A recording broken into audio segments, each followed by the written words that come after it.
Hello दोस्तों, तो इस वीडियो में आपका स्वागत है। तो इस वीडियो में मैं स्पेसिफिकली जितना भी आर्ट्स के बच्चे हैं, हिंदी लिटरेचर के बच्चे हैं, एमए हिस्ट्री किए हैं, एमए जियोग्राफी किए हैं, आप लैंग्वेजेस में किए हैं, तो ये वीडियो स्पेसिफिकली आपके लिए है। और जितना भी आपका जॉब प्रोस्पेक्टिव है, मतलब पे लेवल 10, मतलब 1 लाख के आसपास सैलरी, जितना भी जॉब्स है, कहाँ कहाँ अप्लाई कर सकते हैं, कैसे आपको मिलेगा और कितना सारे मिथ है और कैसे बच्चे स्ट्रगल करते हैं, उसके बारे में डिस्कशन करेंगे। आई होप आपको ये वीडियो अच्छा लगेगा और पहले से लेकर लास्ट तक दीजिएगा। आई होप आपको बहुत सारी चीज़ें पता चलेगा और आपको अपॉर्चुनिटीज़ भी दिखेगा। ठीक है, तो मैं पूरा लिख के आया हूँ और वन बाय वन मैं बताऊँगा।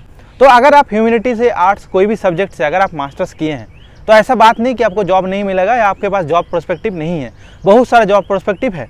तो मैं कॉम्पिटिटिव एग्जाम को कभी भी काउंट नहीं करता। जब भी मैं जॉब का बात करता हूँ, कॉम्पिटिटिव मतलब यूपीएससी, एसएससी, सीजीएल, आरआरबी, रिको, आपका जितना भी जो कॉम्पिटिटिव एग्जाम होता है, डेफिनेटली जो ह्यूमैनिटीज़ के बच्चे उधर ज़्यादा आकर्षित होते हैं और जाते भी हैं। तो वो तो आपका स्कोप खुला है। उसके अलावा भी बहुत सारे जॉब्स है जहाँ पर आपको इतना ज़्यादा कॉम्पिटिटिव एनवायरनमेंट में जाने की जरूरत नहीं पड़ता है। आप नॉर्मली भी जा सकते हैं और आपका अच्छा खासा पेमेंट, मतलब सैलरी आपको मिल जाता है। ठीक है, तो वन बाय वन स्टार्ट करते हैं। वीडियो से जुड़े रहिएगा और बहुत सारी चीज़ें बताऊंगा। बहुत सारे बच्चे बोलते हैं सर हम लोग को तो जॉब ही चला गया, हम लोग को तो जॉब ही नहीं मिल रहा है। ऐसा कुछ बात नहीं, जॉब अभी भी है, आपको अप्लाई करना पड़ेगा। बहुत एक बच्चे को मैं जेएनयू पूछा था, क्योंकि मैंने अपने जेएनयू मास्टर से वहाँ से किया हूँ। मैंने सडनली पूछा कि भाई तुम बताओ कि आप, वो बोल रहा था मेरे को जॉब नहीं मिल रहा है सर, कहाँ बताइए कैसे मैं जॉब सिक्योर करूँ। तो मैंने जब पूछा कि कितना जगह अप्लाई किया, तो पता चला कि भाई 10-12 जगह अप्लाई किया और नहीं हुआ। तो सोच लिया कि नहीं होगा मेरा। तो मैंने उनको बताया कि देखिए दोस्त, 10-12 जगह अप्लाई करने के बाद अगर आपको ये लग रहा है कि मेरे को जॉब मिल जाएगा, तो आप बहुत बड़ा गलतफहमी में है। ऐसे नहीं होता, आपको बहुत ज़्यादा मात्रा में अप्लाई करना पड़ता है।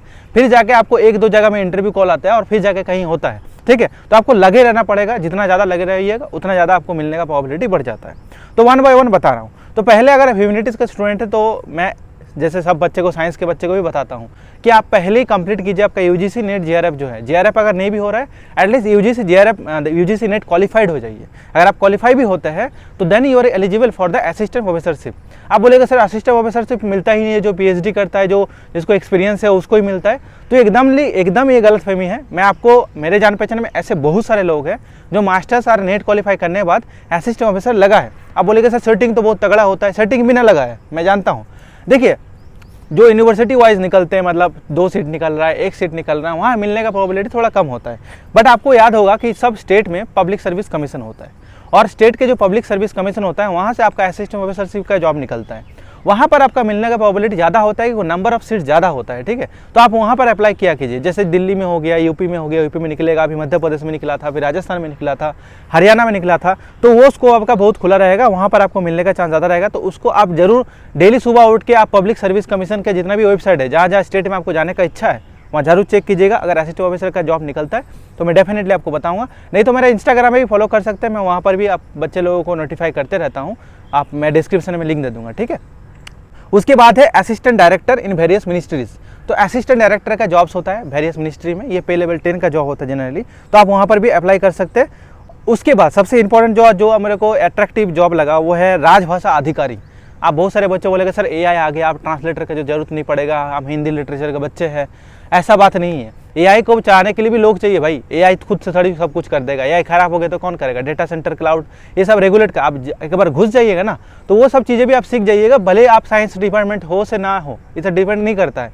एक बार आप अंदर में जाइए, इंटर्नशिप, डिजर्टेशन करके। अगर डायरेक्ट जॉब नहीं मिल रहा है तो आप इंटर्नशिप, डिजर्टेशन जाके आप डायरेक्ट घुसिए। एक बार एंट्री कर जाता है तो आपको चीज़ें पता चल जाता है कि सिस्टम में चलता कैसे है, सिस्टम में घुसना कैसे पड़ता है। ये सब चीज़ें आपको आइडिया लग जाएगा। डायरेक्ट आप घुसिएगा तो मे भी आपको मिलना थोड़ा डिफिकल्ट हो जाए। इंटर्नशिप, डिजर्टेशन करके जाइएगा तो आपका ईजी हो जाएगा वो। ठीक है, भले आपको इंटर्नशिप में पैसा दे रहा है नहीं दे रहा। तो जितना भी राजभाषा अधिकारी है पब्लिक सेक्टर बैंक में, वहाँ पर आप अप्लाई कर सकते हैं अगर आप एमए हिंदी में किए हैं तो। ठीक है, उसके बाद अनदर अट्रैक्टिव जॉब में जो हम लोग को लगा, वन बाय वन बता रहा हूँ, आप लोग जुड़े रहिए और कोई भी दिक्कत हो कमेंट में कमेंट कर सकते हैं। ठीक है, रिसर्च ऑफिसर एंड एनालिस्ट का जॉब। अब रिसर्च एनालिस्ट और रिसर्च ऑफिसर का जॉब क्या होता है? अगर बहुत सारे बच्चे समझते हैं कि साइंस के फील्ड में ही सिर्फ रिसर्च का और एनालिस्ट का काम होता है, ऐसा बात नहीं है। अब अगर आप ह्यूमैनिटीज़ और आर्ट्स के बैकग्राउंड से भी है तो वहाँ पर भी रिसर्च होता है, अच्छा खासा रिसर्च होता है। जो राजभाषा अधिकारी है वो पब्लिक सेक्टर बैंक में आप अप्लाई कर सकते हैं। उसके बाद आपका रिसर्च ऑफिसर का जो जॉब है कहाँ आपको मिलेगा, नीति आयोग। नीति आयोग पहले आपका प्लानिंग कमीशन था 2014 के आसपास, I think I am not exactly remembering, but 2014 में वो नीति आयोग में कन्वर्ट हो गया था। और जितना भी डेवलपमेंट का काम, ट्रांसफॉर्मिंग काम होता है वो नीति आयोग ही रेगुलेट करता है। इसको प्राइम मिनिस्टर मोदी इसको हेड करता है, मतलब पीएम हेड करते देश के। उसके बाद पार्लियामेंट में बहुत सारा आपका रिसर्च एनालिस्ट का जॉब होता है, तो पार्लियामेंट में आप लोकसभा राज्यसभा में चेक कीजिए। उसके बाद आपका ICHR, जितना भी हिस्ट्री के स्टूडेंट है वहाँ जाके चेक कर सकते हैं। ICSSR, जितना आपका सोशल साइंस का आपका बच्चे हैं वहाँ पर इंटर्नशिप कीजिए, नहीं तो डायरेक्ट देखिए जॉब मिलने का प्रोबेबिलिटी हो का ना हो। डायरेक्ट घुसना थोड़ा इजी होता है, अगर नहीं हो रहा तो आप डायरेक्ट इंटर्नशिप डिसर्टेशन करके भी जा सकते हैं, ठीक है। Then assistant archive and museum में, तो जितना भी आपका archaeological centre, archaeological survey of India होता है, आपका नेशनल आर्काइव होता है, तो MA जो हिस्ट्री में किए हैं वो बच्चे जा सकते हैं, बहुत इजीली जा सकते हैं। तो आपको अगर मास्टर्स है और नेट क्वालिफाइड है तो उससे अच्छा और कुछ नहीं हो सकता है, ठीक है। उसके बाद है आपका सेक्शन ऑफिसर का, तो सेक्शन ऑफिसर के लिए पता होगा कि आपका UPSC में निकलता है, SSCGL आपका स्टेट PCS का जो है वो वेबसाइट। तो हमको देखिए, आपको पता है UPSC मतलब क्या है, IPS IAS IRS ये होगा, ऐसा कुछ नहीं है। आप UPSC के वैकेंसी को वेबसाइट में जाइए, वहाँ पर आपको ये छोड़ के भी डायरेक्ट इंटरव्यू होता है, बहुत सारे पोस्ट निकलता है, ठीक है, डायरेक्ट इंटरव्यू होता है। मैं आपको लिंक दे दूंगा डिस्क्रिप्शन में, आपको उस वेबसाइट को रेगुलरली विजिट कीजिएगा UPSC का। वहाँ पर आपको बहुत सारे जॉब निकलते हैं जहाँ पर एग्जाम देने की जरूरत नहीं है, आपको कोई तरह का आपको प्रिपरेशन करने की जरूरत नहीं है। आपका अगर एजुकेशन अच्छा है, हायर एजुकेशन किए हैं, तो आप डायरेक्ट अप्लाई कर सकते हैं, इंटरव्यू होता है और आपको मिला तो आप जा सकते हैं, ठीक है। तो ऐसा बात नहीं है, आपको बहुत सारे जॉब मिलता है। दिक्कत है कि बच्चों को पता नहीं होता है, और 5-6 जगह अप्लाई, 10 जगह अप्लाई करने के बाद जब नहीं मिलता है तो बच्चे सोचते हैं कि जॉब है ही नहीं और मेरे को तो मिल ही नहीं सकता, सब सेटिंग से मिल रहा है। ऐसा कुछ नहीं है, आपको अप्लाई ट्रिमेंडसली करना पड़ेगा। Chance of getting success is very low, job के लाइन में ऐसे ही होता है। तो आपको अप्लाई बहुत ज़्यादा करना पड़ेगा, तभी जाके होगा। सुबह उठ के डेली काम करना है। उसके बाद कल्चरल प्रमोशन ऑफिसर, ये क्या होता है कि आपका जितना भी आपका मिनिस्ट्री ऑफ कल्चर में जो काम होता है, क्योंकि हम लोग को पता होगा हम लोग कल्चरली बहुत रिच है इंडिया में, तो मिनिस्ट्री ऑफ कल्चर के अंदर भी बहुत सारे जॉब निकलता है। क्या आप उसको कभी भी सर्च करते हैं? नहीं भाई, UPSC SSC करेंगे, IAS अधिकारी बने, ऐसे नहीं है। बहुत सारे जॉब अपॉर्चुनिटी है जो आपको थोड़ा ढूंढना पड़ेगा, और मिलने के बाद अच्छा खासा पे लेवल मिलता है आपका। मतलब कोई भी जॉब में आप अभी चली जाइए, मतलब जो आप हायर एजुकेशन कर लिए तो 50-60 के ऊपर ही मिलता है, ऐसा बात नहीं है। और ये तो आपको 1 लाख तक टच हो जाएगा।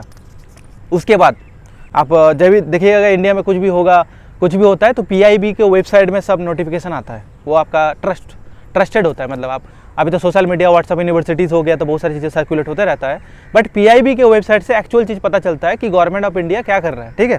तो PIB, DD news, NCERT, IGNOU, यहाँ पर बहुत सारे पोस्ट निकलता है। क्या आप उसको ऑफिशियल वेबसाइट में जाके चेक करते हैं?